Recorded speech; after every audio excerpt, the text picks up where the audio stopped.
అండి నేను last time మదీనాకి వెళ్ళినప్పుడు కొన్ని ఫ్యాబ్రిక్స్ అయితే తీసుకున్నా అన్నా కదా. సో ఇవండి ఫ్యాబ్రిక్స్ బెనారసీ అండ్ ఆర్గన్జా తీసుకున్నాను నేను.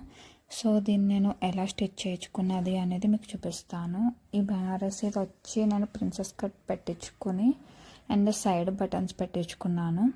అండ్ ప్యాంటు కూడా సేమ్ బెనారసీ స్టిచ్ చేయించుకున్నాను. అండ్ ఆర్గన్జా అయితే నార్మల్ టాప్ కింద స్టిచ్ చేయించుకున్నాను. మీకు లాస్ట్లో ఫొటోస్ అనేవి కూడా యాడ్ చేస్తాను.